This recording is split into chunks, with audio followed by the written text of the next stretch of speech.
from the Washington State Healthcare Authority, and we thank you for joining us today. I do want to remind our attendees that this is a pre-recorded, non-live webinar broadcast, and the final slide today will provide an email address for you to submit questions to the Healthcare Authority's Health IT team.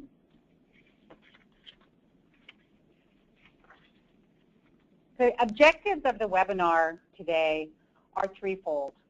First, to develop a shared understanding of the decision that the Healthcare Authority has made to acquire new health information exchange capabilities. Secondly, to be able to explore opportunities to align your health information technology strategies and plans while leveraging the current investments that have been made in electronic health record technology across the state. And lastly, explore our path forward and provide feedback to the Healthcare Authority as to how we might best make this happen at the community level. We're going to start the conversation by looking at a framework for strategic action.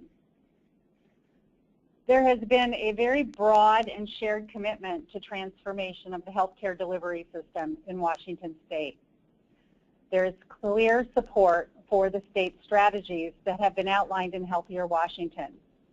And you see those strategies below: to improve chronic illness through better integration of care and social supports, to improve overall population health by building healthier communities, and driving value-based purchasing across the state, with the Healthcare Authority starting as a first mover in this effort.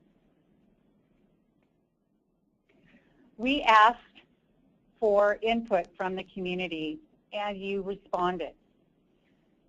We had 34 formal responses to a request for information that the Healthcare Authority and King County jointly published. We had participation in this effort from nearly every major payer and delivery system in the state of Washington. And here's what you told us. Future care coordination must enable the sharing of data, regardless of the geographic boundaries or specific EHR systems. Secondly, we must close the gaps in care coordination and reduce the duplication of services. That this is critical to coordinating care, improving health, and reducing costs as we all try to achieve the triple aim. In order to enhance the efficiency of care, you told us we need to work on better EHR integration with various providers outside of your own organization. You also validated for us that regional and organizational health information exchange is still in silos that do not practice full interoperability across EHR settings. You shared with us that the HIE, Health Information Exchange, as a business and a practice is an evolutionary process. And while in Washington State significant strides have been made, we must continue to add and improve our capabilities every year. The strongest message we received through your feedback was that this is a critical opportunity for state leadership. So we listened to you and we heard, and we'd like to introduce our Link for Health strategy. The Healthcare Authority will be bringing clinically oriented care management platform to the community. We're advancing Washington Medicaid's enterprise capabilities to collect, share, and use physical and behavioral health information from your delivery system EHRs. We believe that this level of sharing is an essential foundational element for Healthier Washington and for meeting the intent of meaningful use and improved patient care. This new service, which is provided through our partners at OneHealthPort, will enable clinical interoperability and community health management regardless of the type of EHR system that your organization uses. Our partner in OneHealthPort has been working to find solutions to leverage your current investments in EHR systems and address interoperability challenges. We asked them and challenged them to make tools available not only to the Healthcare Authority and Medicaid, but to the entire community that would support point-of-service care as well as quality, safety, and population management and reporting. OneHealthPort met our challenge and has offered a service to us in which we are purchasing, initially for use with our Apple Health consumers, beginning with those assigned to our managed care organizations. We are collaborating with our state agency partners in DSHS, Department of Corrections, Labor and Industries, and Department of Health to drive this effort from a clinical perspective, adopt national standards for exchanging data sets, and to be a worthy steward of state and federal dollars and trust. We can't do this on our own. We have established a shared funding model that will provide sustainability for our Medicaid consumers. HCA will be using state and federal funding to set up the infrastructure and tools needed to better manage our Medicaid population. Our managed care partners have funded the annual cost for each patient record for the consumers assigned to them. And over time, all Apple Health consumers will be included in the service. This was a key piece of leadership on the part of our managed care organizations to step up and partner with us for a sustainable model. I would now like to introduce Mary Ann Lindeblad, our Medicaid Director, who clarifies who this really benefits. Is this just for Medicaid? Our existing delivery system today is bifurcated. So for individuals with serious and persistent mental illness, folks with significant chemical dependency needs, their care is provided outside the managed care delivery system that currently supports the physical health of the individuals that we serve in the Medicaid program. And those systems don't talk to each other very well. And so the patients that are served by those systems, often the providers don't know what care they're getting in the system, or even if they're involved or engaged in the behavioral health system, as an example. Here's an opportunity to have and create the opportunity to share this kind of data, share this information so they know what care needs this individual has, what sort of social supports they need or are getting, so that the person is provided services. It is a whole person approach. It's whole person care. It's looking at what their needs are. There's research that supports individuals with significant mental illness die 25 years earlier than someone who doesn't have a mental illness with the same other chronic care conditions. And it isn't dying from their mental illness, it's dying from their diabetes or their heart failure or other chronic medical conditions. So what exactly is the model? What are we purchasing and providing to the community? So we're filling the gaps with community-wide tools, and we will be talking more in detail about each of those in a moment. There are basically 5 tools available to us, and we're starting with the basic set of tools needed to be able to collect, share, and use clinical information. You will see that on a progression, there are tools that we can choose to purchase when the time is right to get to community care management. Let's talk about the first set of services. The first service, known as Connect, allows authorized care providers to view individual patient health information for making care decisions and for care coordination.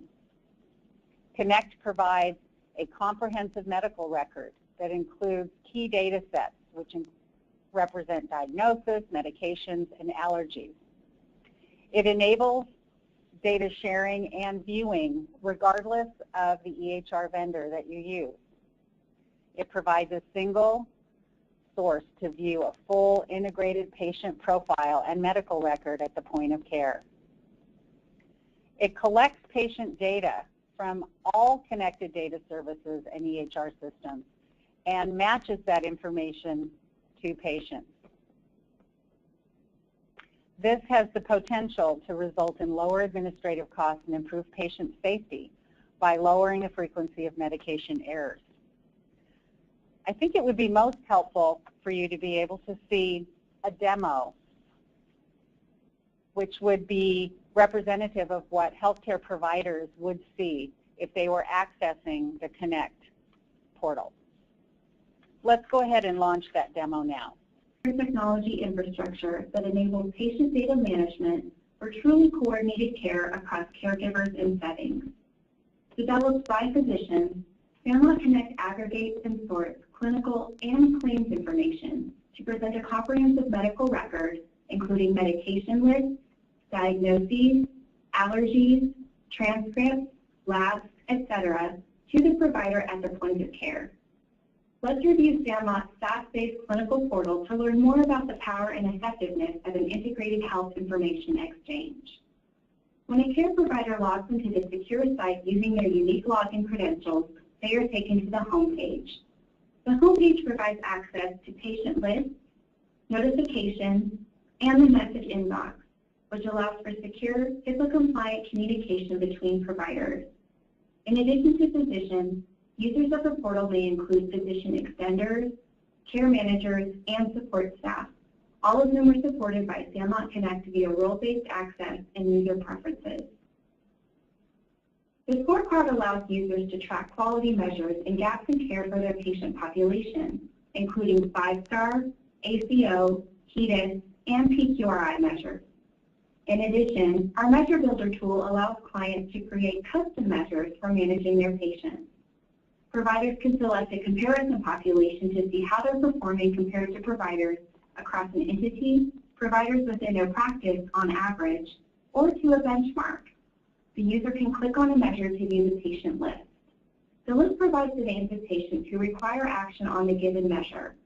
From this drill-down view, we can also view the total number of measures for which a patient is requiring action, enabling efficient outreach to accomplish quality goals. To view a patient record, the user may select a recent patient, a bookmark or favorite patient, or search for patients using the simple or the advanced search option. The user's role will determine which search criteria are required if Sandlot supports broad, narrow, and MRN search roles. From the search results screen, users can verify demographics to ensure they select the correct patient. Sandlot supports the flexibility of showing all patients matching the criteria entered, or displaying only the patients to which the user would have access given their role in the patient's consent granted. This may vary by regional regulations or organizational preferences. When the patient is selected, the user will be taken to the patient record. Sandlot Connect will again ensure that the user can access only the information to which they are allowed based on role and patient consent, and supports break-the-glass access via the Extended Access Rights feature, which can be enabled or disabled.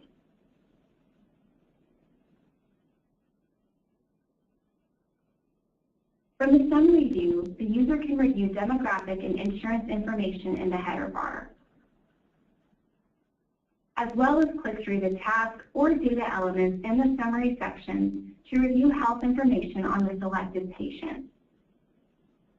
The patient record includes information from across the community, including physician practices, hospitals, laboratories, radiology groups, ancillary providers, and claims data.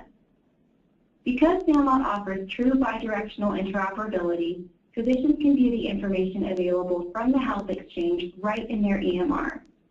This access to real-time data via a community-based continuity of care document delivered into the clinical workflow contributes to a better understanding of the patient's health and improved coordination of care.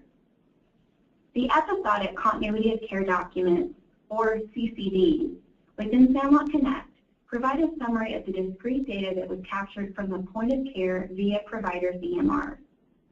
We can review medications documented, for example, and feeds for data is not only included in the clinical document, but the information has also parsed out to the appropriate section of the community record. This allows for a patient record that is dynamic and reflective of the real-time information as it is received, and can be accessed whenever and wherever the patient is seen. The document section allows users to quickly review available reports and notes. Documents can be grouped, filtered, printed, or emailed to another user. Providers who are not connected to the exchange via an interface can also upload care documents via the Add Document button. Users can select pre-configured document profiles for standardized uploads, or proceed without a profile, attach their documents, and select the relevant metadata for their document. This will immediately add the document to the patient record and will be visible for providers with the appropriate permissions.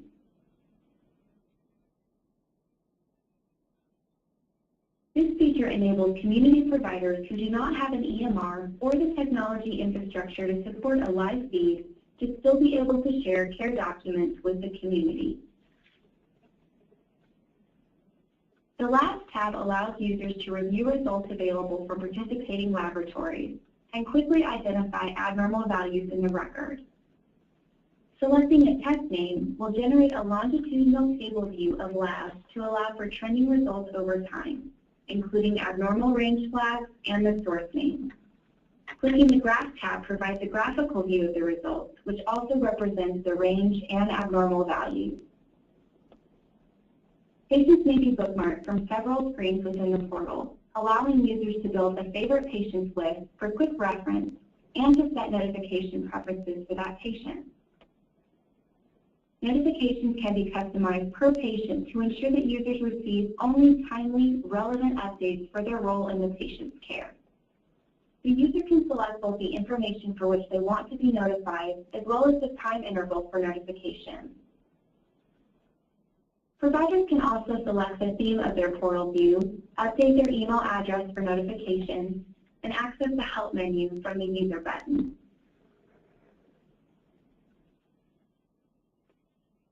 To demonstrate the power of SAMLOT's community record, let's consider an actual patient scenario.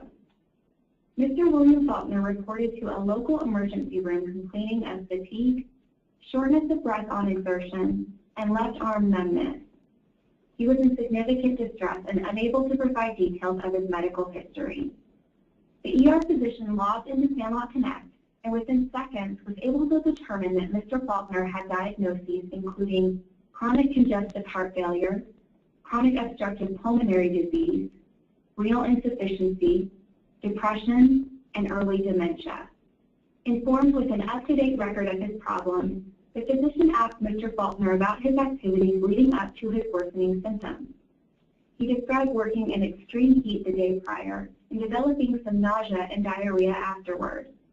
When asked for a list of his other providers and current medications, Mr. Faulkner could only remember that he was using inhalers and taking a water pill and something for his heart. On further review of SAMLOT Connect, the ER physician found a comprehensive medication list, including furosemide, metoprolol, as well as Advair and Durlana inhalers. Mr. Faulkner reported that he had continued his water pill despite his diarrhea and other symptoms. A clear chest x-ray and elevated creatinine and BUN levels in the ER were compared to previous chest x-rays and laboratory results readily available within SAMLOT Connect.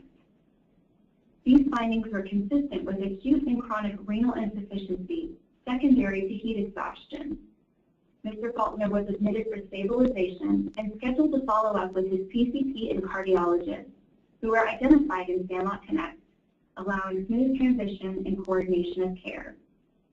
Having access to Mr. Faulkner's record in SAMLOT Connect allowed our physician to respond quickly with the information necessary to make a correct diagnosis and appropriate management decisions. This prevented a prolonged hospitalization, as well as unnecessary and redundant tests and further workup. Mr. Faulkner was efficiently transitioned to care with his PCP and specialist, all of whom have access to the information from the ER, hospital, and discharge summary for continuity of care to keep Mr. Faulkner happy and healthy. This concludes the demonstration of the SAMLOT Connect Health Information Exchange.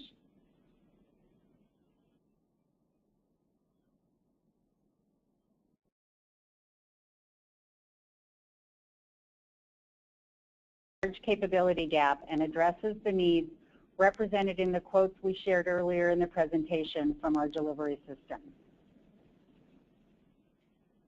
So there is a second set of services that the Healthcare Authority has purchased. This service is called Dimensions. Dimensions aggregates data for clinical quality reporting and population management. This is where de-identified data comes together to be able to look at the broader reporting and population needs. Dimensions can receive, parse, and sort both clinical and claims and encounter information from a variety of sources and in various forms and formats. It can use a digital envelope to inform clinicians directly when real-time reporting is needed. One of the segments of Dimensions that we have implemented is the Measure Builder, which you heard referenced earlier. The Measure Builder develops, interprets, and reports on standard CMS and state-specific quality measures. Although these are the first two services, one of our principles is not to purchase capabilities until they're needed. We do have a data-first strategy. Until we have sufficient clinical data in the repository, it then makes sense to start purchasing additional capabilities.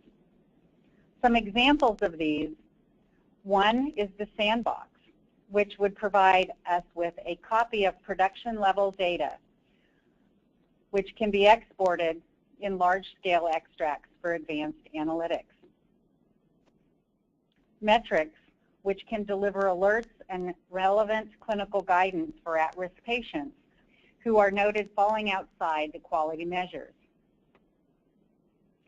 It retrospectively monitors performance through HEDIS, PQRS, Meaningful Use, ACO, and future pay-for-performance measures. The last edition under consideration would better support coordinated care across the community. It's called Care Assist. It features an integrated workflow among caregivers and leverages both clinical and claims information for a rich view of case data. It is in this stage of our project that we would hope to add social service data. Gaps in care as well as recent clinical and stratification metrics would be more available. So why this strategy? Well, there are a number of needs that we are wanting to meet, and the highest level need is for our patients, those who are consumers of healthcare services. Having access to quality care based on complete and clinically relevant records is very important in describing their care and needs. Our clinicians need this kind of information to make decisions at the point of care. Care teams within enterprises also need access to relevant and evidence-based information, which is supplied by the entire care team, even those working outside of their organization.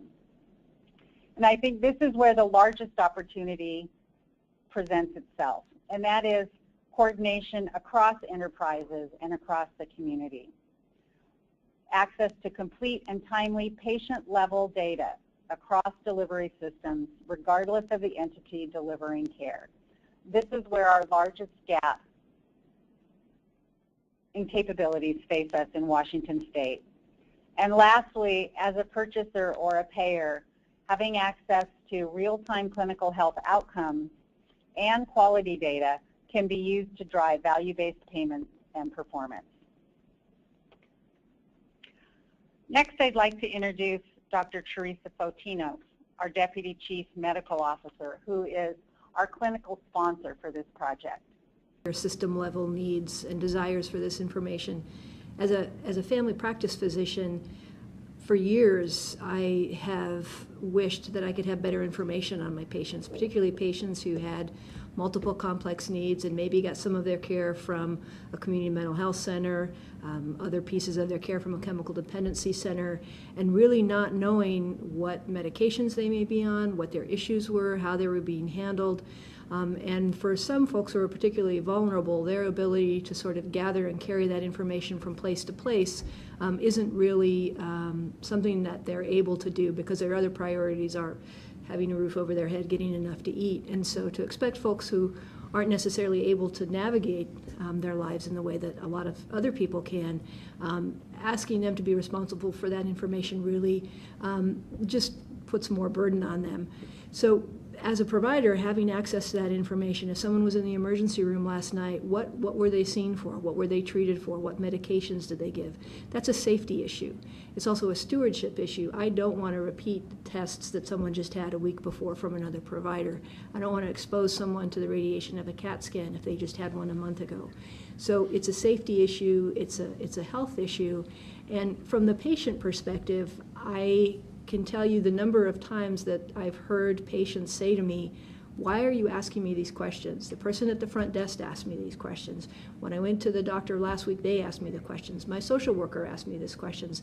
The answers are the same. You people need to learn how to talk to each other because I'm tired of telling my story.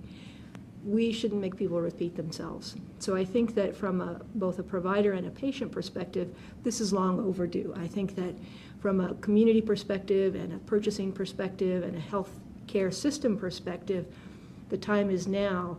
I think we've needed this for a long time, and I'm excited that we're moving ahead with it because I think it will absolutely help patient care, it will help providers, but ultimately it will help the health of our communities. And the other piece I would add as a bit of an extension to Dorothy's mention is that this will allow us to look at where populations are healthy and where they may not be, but it will also allow us to be able to, in particular, take a particular intervention and try it in a community, to Dorothy's point, to see if that works to help the patients in that community and at a smaller level, the individuals. So I think everybody needs this, and I think that pretty much everyone involved in helping support the health of people have asked for it. So in addition to the very important needs for this, for patient care, for treatment, payment, and operations, there are other emerging needs on the operational level that the Link for Health Clinical Data Repository, or what we've referred to as the CDR, can assist with. More organizations are going at risk for performance, and this level of information is needed to help manage that risk. There's new and different types of organizational arrangements in the form of ACOs or accountable communities of health, which will require capabilities outside of the traditional health IT resources. We all need new data for the analytics, reporting, and care management needs that we face. And this data goes beyond our current claims information. It includes clinical summaries, care plans, and assessments. Next, I'd like to introduce Nathan Johnson, who is the Assistant Director of the Healthcare Policy Division and who is driving our Healthier Washington initiative. So the opportunity to mix and match and operate with the synergy of both financial and clinical information, both to understand better whether the value proposition is being reached and whether we are improving overall health for the populations we serve, but also even at the point of care where those interventions are the most necessary and the most timely. Having data sources served by both ends of the clinical and claim spectrum will be incredibly useful. And very, very specifically, to get after value-based purchasing, we understand from our delivery system partners especially that operating strictly from claims data, operating strictly with only the financial information at their disposal, at least at any population level, is incredibly restricting. No one wants to take on increased risk for the outcomes of populations without having a very, very deep understanding. So you may be asking yourself at this point in the presentation, how will the information flow between the electronic health record systems and the clinical data repository in Link for Health? So as you'll see on this slide, information from the clinical record begins at your organization, in your EHR system. In the future world, we would envision that each time you see an Apple Health consumer, a clinical summary of that visit would be automatically exported from your EHR system through OneHealthPort HIE to the clinical data repository.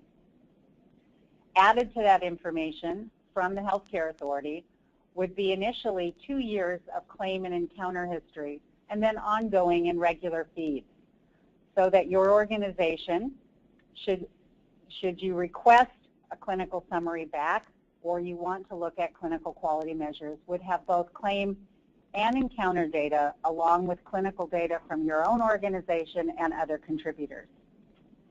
Now, we know we need to meet providers where they are, and not all provider organizations have adopted or are experienced at using certified electronic health record technology.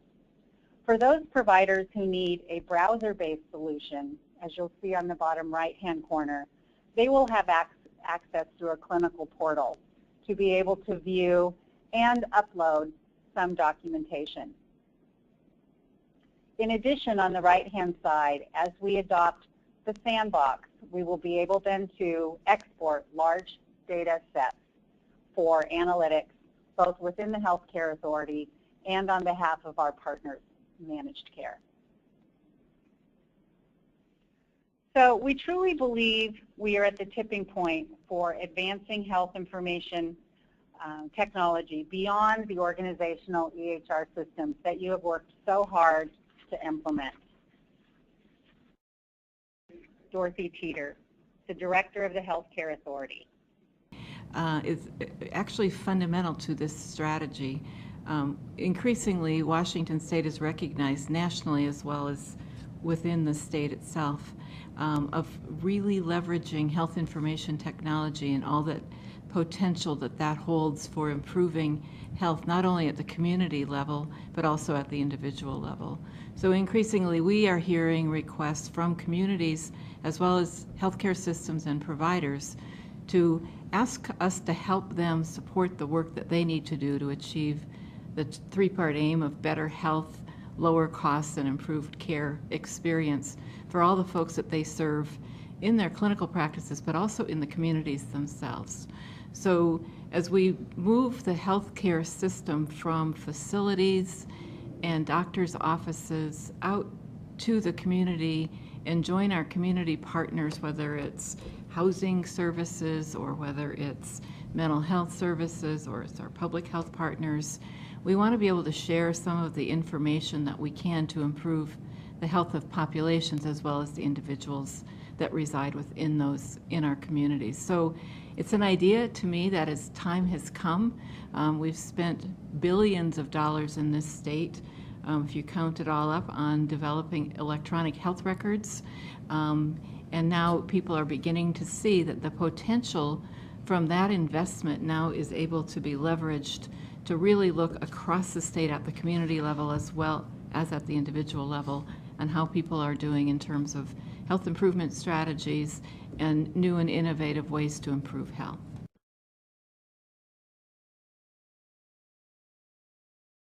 Investments have provided a solid foundation for us to now expand our exchange.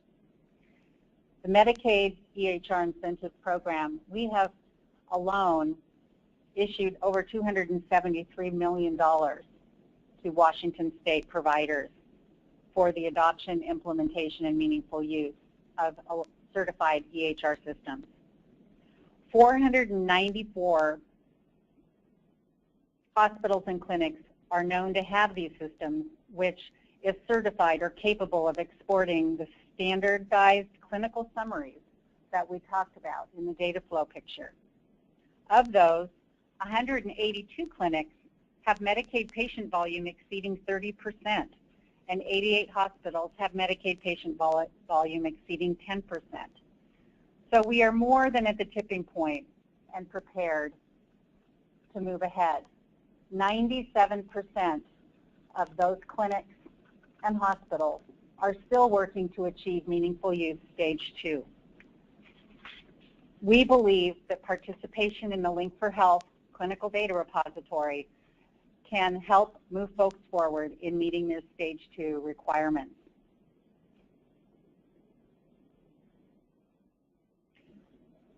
Contributing data through the CCDA to the clinical data repository meets the meaningful use stage requirement for exchanging summaries of care. It reduces the need to build expensive point-to-point interfaces with multiple trading partners, which is what folks have done so far to date. and it enables eligible professionals and hospitals to meet the requirements and tap into those remaining incentives. For eligible professionals, this helps meet Measure 15 of 17. So by leveraging investments that you've already made in your EHR systems, both in the systems themselves and in the complex implementation and adoption by your staff, we, I believe, are prepared as a community to move forward. As we noted, just for Medicaid incentives, not including those paid through Medicare, we've expended and passed through $273 million in federal funds. There are still dollars available and left on the table. If providers and hospitals continue to meet meaningful use and are able to meet stage 2, there's an additional $202 million available to those organizations. Next, I'd like to introduce Dorothy Teeter, our Director of the Healthcare Authority. It's time now to really push the state to the next level of not only innovation and care delivery, but also in terms of leveraging the investments that have been made. Improved interoperability across providers and access to the clinical data that we now have in various parts of the state in our delivery systems will greatly enhance our ability to achieve better health and better care, and ultimately at the lower costs that we also want to achieve. So as we begin to wrap up our webinar, I want to kind of summarize and bring you back to our vision. Health information will be accessible when and where it's needed to improve and protect people's health and well-being. And no one knows that better than Dr. Fotino. I think that we often hear this spoken about from the primary care perspective, that it would be really helpful to me as a primary care provider if I knew that a person was getting mental health care and had medications or was in treatment for a substance use disorder. I think the converse is true in that if someone is being seen in a mental health center, it's absolutely important that care team knows about that patient's diabetes or that person's heart disease, so that when they might exhibit symptoms, they have a baseline to go on, or that they can check in periodically and say, you're taking your medications for your mental health condition, how are your diabetes medicines going? They can be alert and redirect that person in the other way. And I think similarly for chemical dependency providers. I think one of the things this also has the potential to do, and I've talked to some of my peers who've been able to work in settings where there's integrated care, there is no going back. They feel so much better about the care they're able to provide their patients because it's a conversation now. It's not just them working in a vacuum with someone else working in a vacuum. It's a conversation, it's a shared interest, it's a shared goal, and they are very jazzed about it. And my hope is with this integration, it continues to move the conversation forward, that it's not just about chemical dependency treatment or mental health treatment or clinical medical treatment. It's about all three of those, and to wrap sort of the larger community and social supports around that, it becomes about health, as not so much health care, but all those pieces are needed to promote health. And so it moves the conversation forward in that way when you can share information and know that it benefits the person. So I see this. Also, I think to revisit the mission, which is to improve health outcomes, healthcare delivery, and reduce costs through the use of information and technology. No one knows that better than Nathan Johnson, who will talk to you about the need for this ability of providers to talk to each other. One of the key and critical elements for moving behavioral physical health integration forward is the ability of those providers to talk to each other, to share relevant clinical information about populations that they're caring for at the same time. In many cases, a behavioral health provider or a primary care provider may have no idea what prescriptions are being prescribed, may have no idea what type of interventions, MRIs or otherwise, that Teresa alluded to earlier, have been provided. And clinical data is an absolute essential element, and access to it for moving the integration of physical and behavioral health care forward, largely to achieve whole person care that is not so focused on how the state is organized, but more focused on how people's needs are organized. And finally, one of the key elements of the innovation plan is community empowerment and accountability, recognizing that improving health in our broader community is more than just engaging our health delivery system partners. It is more than just the money we use to purchase healthcare services. In some cases, it has a lot more to do with what's happening outside of the four walls of a healthcare institution, and how to allow communities representing multiple sectors, both inside the delivery system and outside of it, inclusive of public health, social supports and services, the faith-based community, and others that have a relevant stake in the overall health of the community and its improvement. How to engage them is a focus of the plan. One thing we know in engaging communities and multiple sectors with different focuses and different funding streams is they must have relevant and actionable data. Dorothy earlier alluded to how you can manage and look at population health through the prism of clinical data. None of that's really possible today, given the types of silos that store that data and make it very hard to access for that purpose. So whether you're talking about going from volume-based to value-based purchasing, whether you're talking about meaningfully integrating physical and behavioral health services at the point of care to serve whole people, or whether you're talking about empowering communities to a new level of accountability for population health. So our call to action, and I guess the better question is, why now? Why is this the best time to implement a strategy such as this? One, it enables the transformation as outlined in the Healthier Washington Plan. Furthermore, it will enable the kind of breakthroughs we've all been striving for in connected and coordinated care delivery. We know that providers need time to prepare. Even those providers who have certified electronic health record systems and have been using them for some time may not have a lot of experience in exporting to CCDA. It's most helpful to the community if we can get to a critical mass of organizations connected and data acquired before 2017. So how do we make this happen at the community level? We started with a strategic conversation toward improving care with a number of healthcare delivery systems. We brought those systems together in a conversation with healthcare authority leadership, and we talked through our strategy and received feedback. We invited members of that meeting to join us as first movers in this effort, and several organizations stepped forward and indicated an interest. In addition, we have partnered with our managed care organizations in a performance improvement project. They have been critical partners in this effort and will be standing shoulder to shoulder with us as we roll this out. We have been hosting what we refer to as first mover discussions with those organizations who identified that they were most ready and willing to begin this journey with us. And we are working to overcome the speed bumps around privacy and security that seem to have slowed people down from making the kind of progress we want to make.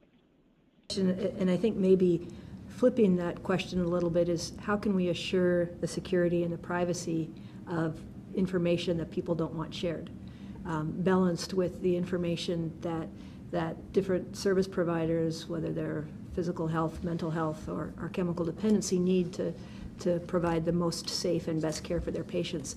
And I think Dorothy touched on it in her introductory remarks, that we have to assure that the information is secure and that privacy is maintained. And I think right now there are a lot of electronic health record systems out there, and they wouldn't be operating if they didn't have those controls in place. I think that the state is in somewhat of a unique position to help, if nothing else, provide some broad guidance as to here's how we interpret privacy and security and what that means, so that other institutions can say, well, the state sort of signed off on this piece, we can do it too, because as there are many different electronic health records, there are many different versions of security and privacy and what that means. I think that one of the key pieces of this is that people won't be given access to information that don't need it.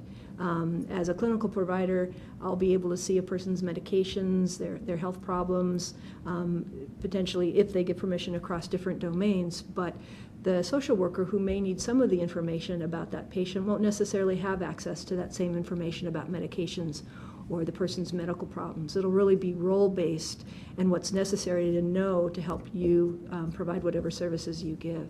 So I think that security and privacy are key to both pay attention to and make sure we do very well.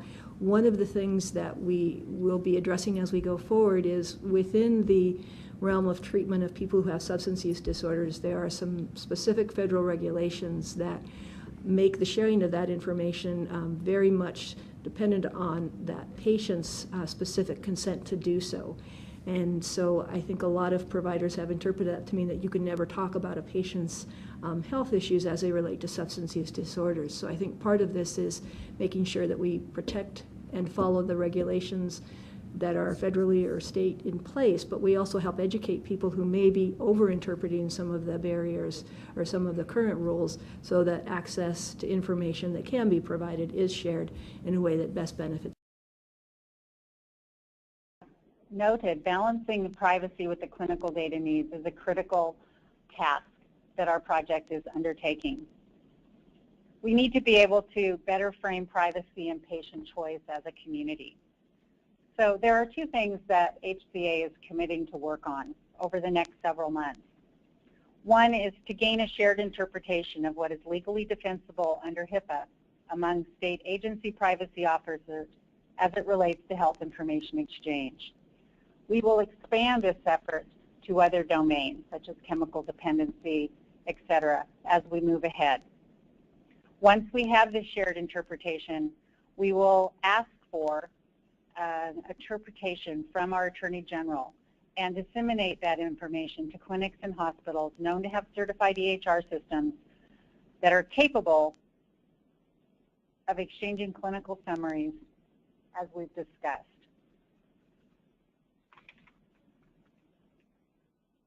So there are a number of principles as we begin this journey with you. One, we want to meet you, our delivery systems, where you are, and start with those who are most ready. We want to focus on the 20% of delivery systems that hold 80% of the data. We want to focus on high-volume Medicaid organizations. That would be clinics with over 30% Medicaid patient volume and hospitals with over 10. We want to make use and leverage the incentives that have been paid and the effort that you've put in already in implementing your EHR system. We will be aligning with existing meaningful use stage 2 requirements for sharing summaries of care. And we want to be able to provide early value to those first movers who contribute clinical data by providing claims and encounter data as well.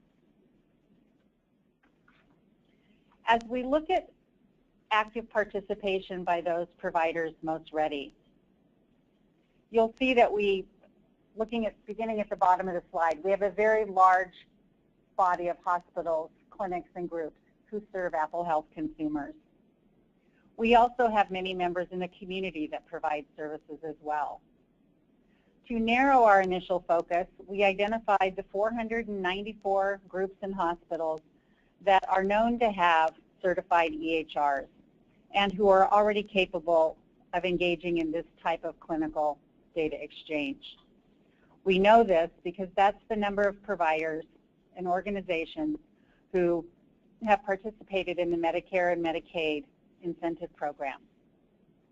Narrowing the focus a little further, we've looked at, again, those that are high-volume Medicaid groups and those hospitals who serve at least 10% of their patient volume is Medicaid. 182 clinics and 88 hospitals meet that criteria. From there, we've identified a total of 17 organizations that may join us or may be interested in joining us as early adopters or first movers. These are organizations that primarily meet the following criteria. They have a high volume of Medicaid. They still have meaningful use dollars available. They have already had experience over time with a certified EHR. And they serve a high volume of clients assigned to managed care.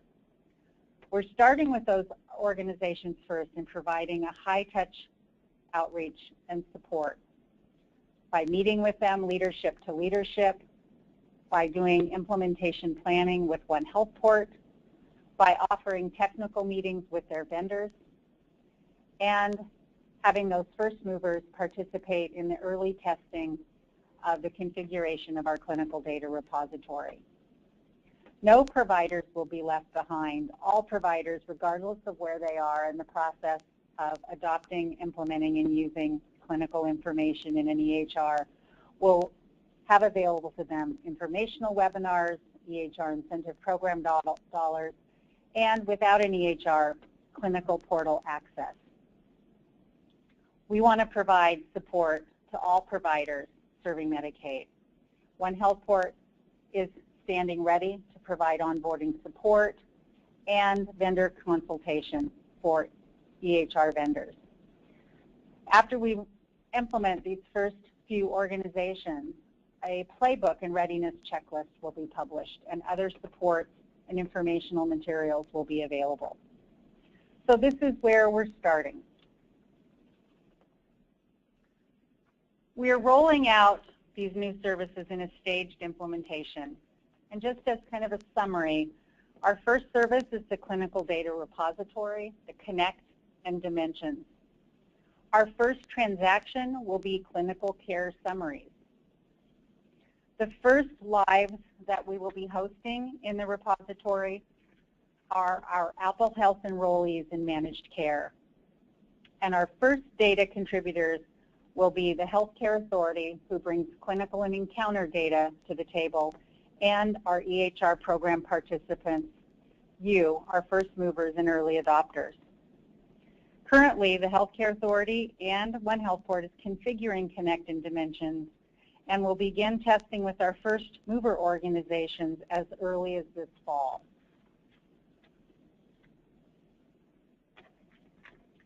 As we wrap up our session today, I want to thank you for joining us.